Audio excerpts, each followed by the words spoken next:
This is my brother Pete, and this is my dad, a guy who spends most of his free time wondering, where did I go wrong? Over the years, he's tried his best to turn Pete into a model son. See, you just go over the grain in a circular motion, and soon, The plan has not been all that successful. Pete's just Pete. He can't help it.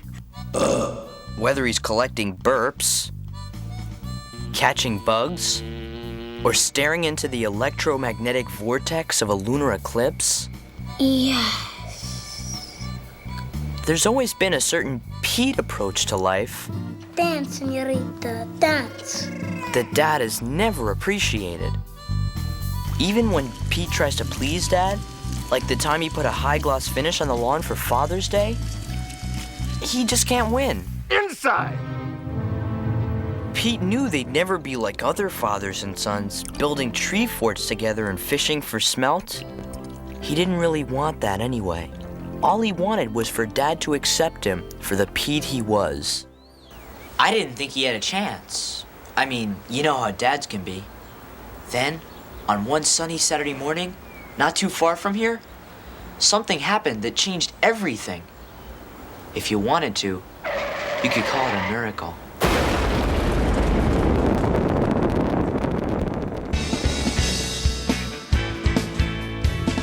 It's mighty strange. You looking happily deranged. I can't be saying let's in bed. Or have you picked your target yet? It's ended.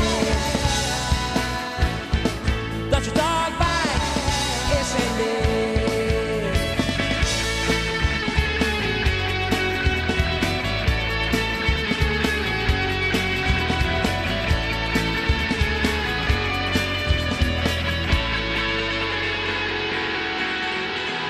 It's ended. Got your dog bite. It's ended. It's ended. Got your dog bite. It's ended. In the whole sloppy history of humankind, you'll find that the biggest moments are caused by the stupidest little things. A prime minister accidentally farts and whammo. It's the Korean War.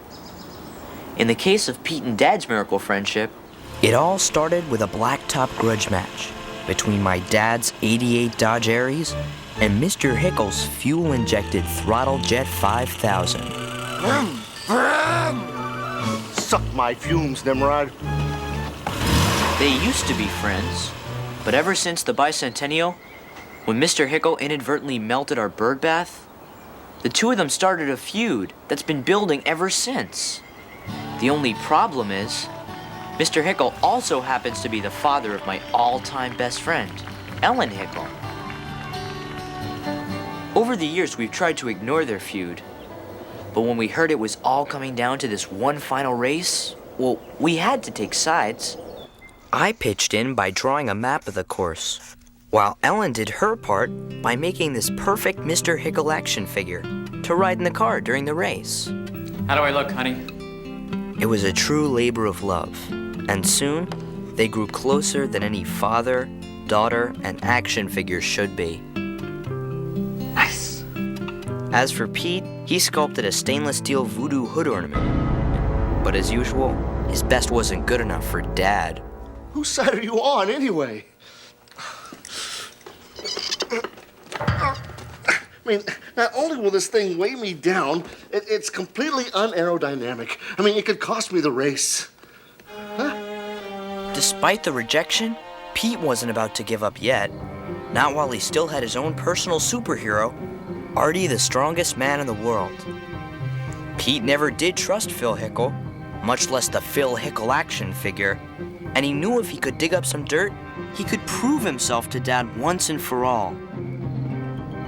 Sure enough, Mr. Hickle was up to no good, secretly souping up his car with an illegal overdrive button. He's bypassing the alkaline transducer grid with a turbostatic overdrive. What? He's cheating! Cheater! Cheater! Big fat cheater, man! Foul! I claim foul. I do agree with my claim. It was the break Pete had been waiting for. Cheaters never prosper. Mr. Hickle had left him with no other choice. With the big race just hours away, there was only one course of action left. Sabotage. The scene was set for a day of reckoning my dad had been waiting for 16 years.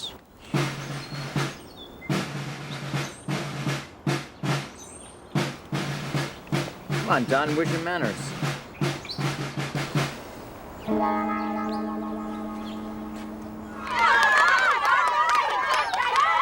Finally, the big race was on.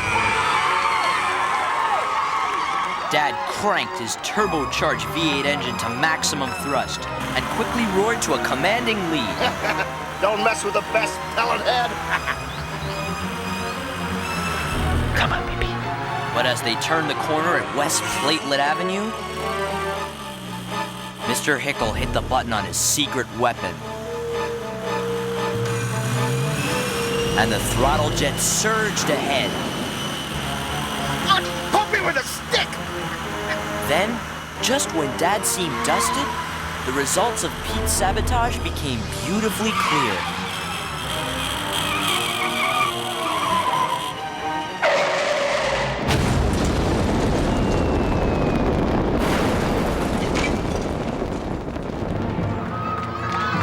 Dad had won!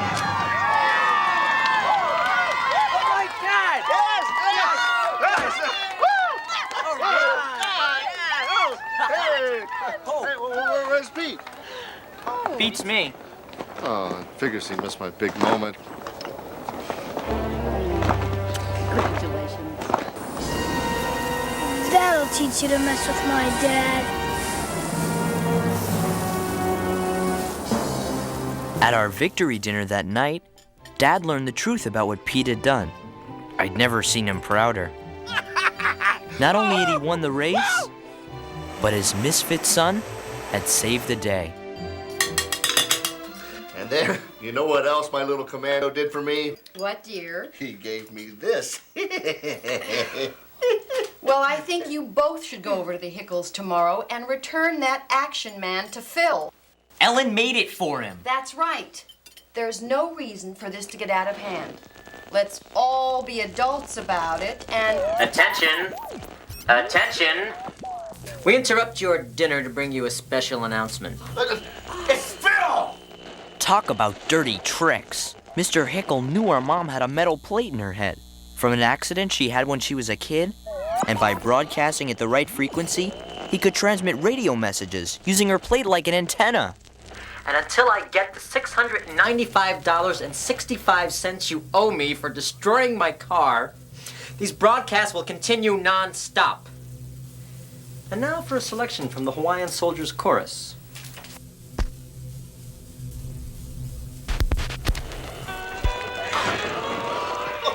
Avoda, you want a war, pal? You got it! Prepare to die, blowhole! After a lifetime of having nothing in common with Dad, Pete finally had a chance to share his all-time favorite hobby. Revenge! In just 10 days, they'd built a command center NASA would have killed for. Surveillance monitors, radar screens, a satellite-based infrared camera, and more. That's Pete's idea. It automatically flushes the toilet in Hickle's house. He gets in the shower and boom! We boil his butt! I don't like it, Don. I don't like it one bit. You know, I don't like it either, honey. But Hickle has left us with no other choice. Isn't that right, Shorty? Family, we are in a state of war. And as such, each member will be expected to sign a loyalty code that prohibits, among other things, fraternizing with the enemy. Dad, Ellen is my best friend. Was your best friend. I won't sign it. Son, I know it's hard, but think of your poor mother, forced to wear a helmet to muffle the constant pounding of polka music. It's not so bad. I don't know, Dad. The maniac is playing polka music, son. Sweaty men and lederhosen squeezing accordions. And if we're going to stop him, we're going to have to do it my way. Our way. Oh, that's right. I'm sorry, son. Our way. Don't be a wuss.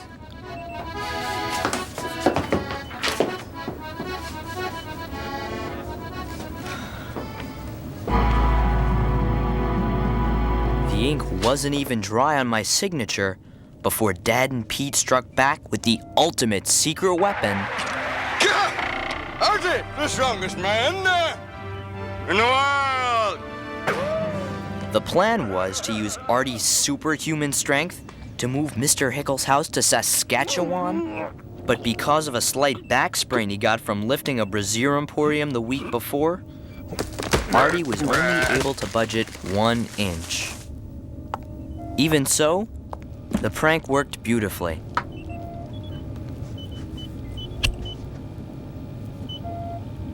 And with that one tiny little inch, the great prank war was officially underway.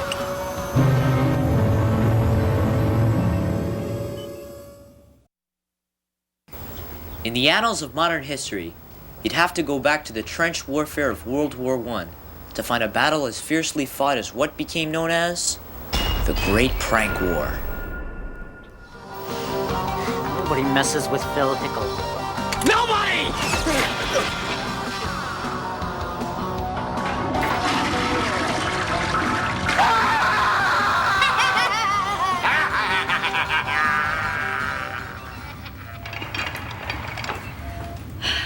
Marmalade cream, sweet in between. It's a marmalade cream.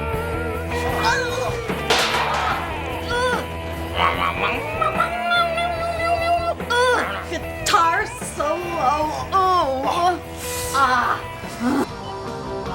Ready. Aim. Fire.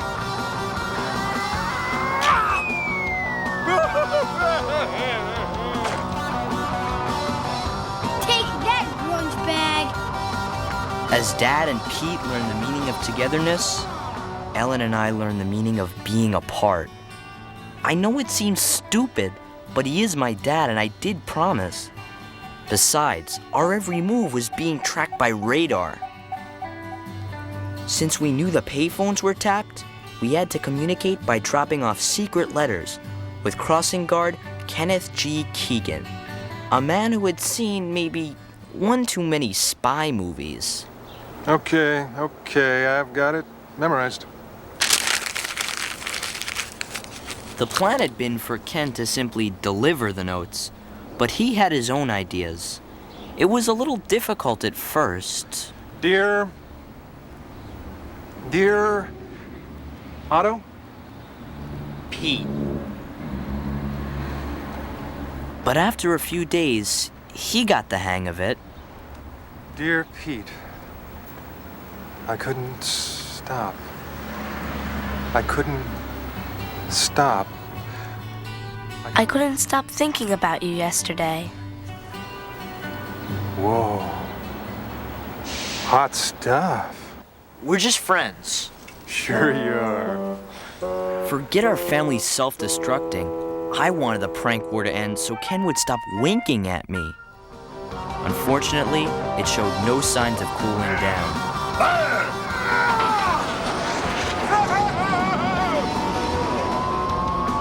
Ready. Aim. Fire. Better watch your cholesterol, Phil. My dad's a mess, Pete. A total mess. All he cares about is revenge. I don't know him anymore. I hate to say it, but I think the only thing we ever had in common was that stupid action figure. I know he expects me to be a good, loyal daughter, but too bad. This war has got to end. Ellen? Ellen, it's your daddy. I'd like to speak to you for a second. I don't know if it'll work, but I've started giving him the silent treatment. Ellen? I know you're in there. I just can't take it anymore. I don't know if you miss me, but I miss you. I really, really miss you, Pete. Thanks, Ken.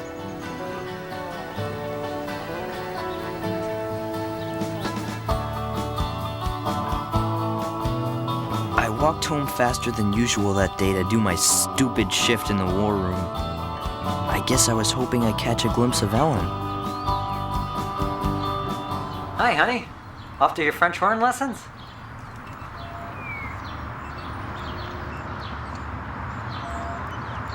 Ellen Josephine Hickel. What have I done?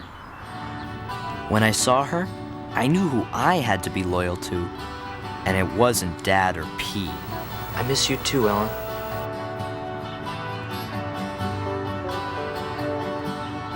What was that? Nothing.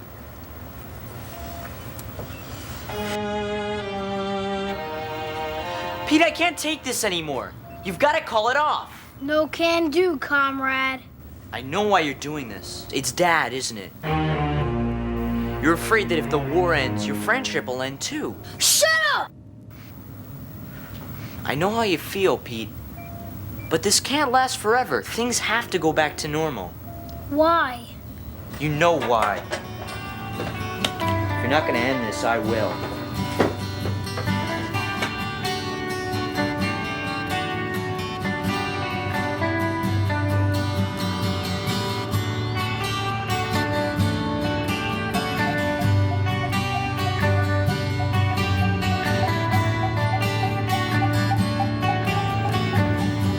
Pete, hi! Hey. Hi. Did you get a haircut? Yeah, do you like it? Pete, what about the war? That's what I want to talk to you about. How's the silent treatment working? It's been hard, but I think it's finally getting to him. Don? I know you're out there. Listen to me. This feud has gone far enough. I surrender. It's over, Don. You win. I'll tear up the bill. I'll turn off the music. I'll forget about everything. All I'm asking you to do is just give me back my action figure. I'm sending over the car right now. Just buckle him in the seat and I'll do the rest. I don't know what this war has done to your family, but between you and me, it's tearing mine apart. Please, Don. My daughter made that action figure for me. It means a lot to us. I need it back. I need her back. Please, Don.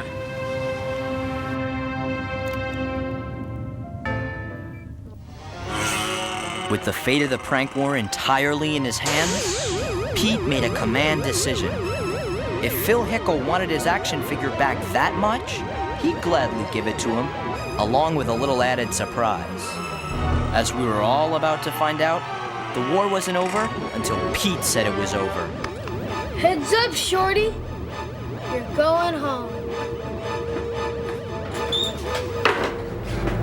Son, we've got a condition red here. Man the battle stations. Switch to auxiliary life support.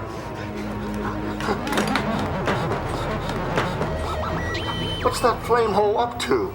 Dad was suspicious at first, but when Pete played back the surveillance tape, It's over, Don. You win. he knew they had won the war. We did it, son. We showed that clam dip you can't mess with the best. Well, it'd be kind of hard to say goodbye to old Shorty here. But, you know, if it means that much to him. Get scared! Get a grip, Dad. Pete's fiendish scheme was going perfectly. Dad didn't suspect a thing. So long, Shorty. Drive safely. Yeah, you know, funny, it was a lot heavier than I remember. Funny. Yeah. Wait a second. Oh my God, Pete. You haven't booby-trapped the action figure, have you? Son, the man surrendered. I mean, he's at our mercy. If we double-cross him now, this war could go on forever. Exactly. Are you nuts? We won. It's all over, son. We did it, you and me. Sorry, Dad. You'll thank me for this someday.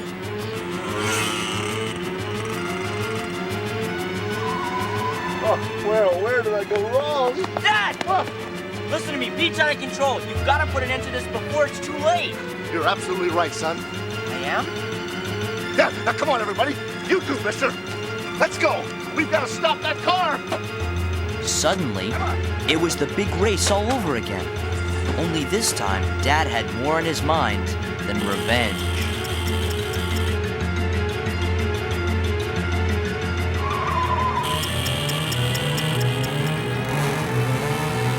Stop in the name of love!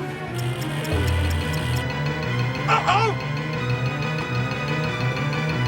I can. Halfway to the Hickles on Sahara Mike Avenue, Back, you smart dog! there was Mom, shattered from 14 straight days of sonic assaults.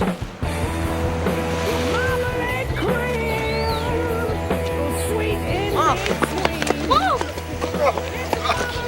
Don't worry, honey. It's almost over. Are we gonna kill him? No, we're going to save him.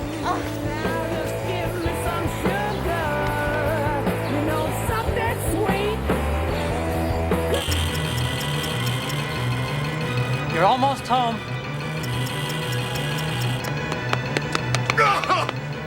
Speed kills.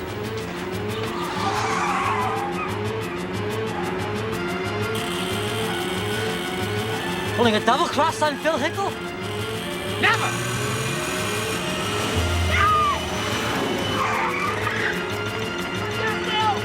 It's booby trapped!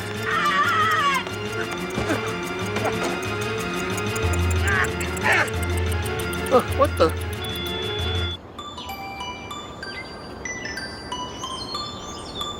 That's a lousy watch. Huh? Don, are you okay? Yeah. What's all this about, a booby trap? Oh, that's what I'd like to know, Phil. It had all been a trick, a fake-out to end all fake-outs. Pete knew the only way the feud would end for good was if Dad and Mr. Hickle came together and became friends again. Even though it might mean losing his own friendship with Dad, Pete had to end the war his way. The Pete way. Suddenly, Dad understood everything. Pete! Pete, wait, Pete! Pete, wait up, Pete! It's all a trick, wasn't it? I mean, to get me and Mr. Hickle friends again. Well, son, it worked. I mean, I gotta hand it to you. You did all right. Well, now we can get things back to normal around here. Well, you know, almost normal. You know what I mean.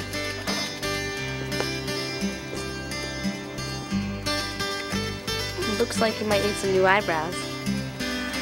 And the new face. That's pretty much the whole story. Artie moved the house back to where it belonged. Ellen and I vowed to never let anyone keep us apart ever again. And Mom, she let Mr. Hickle know there were really no hard feelings. As for Pete and Dad, well, they might have lost the one thing they had in common now that the war was over, but in the end, at least they found each other.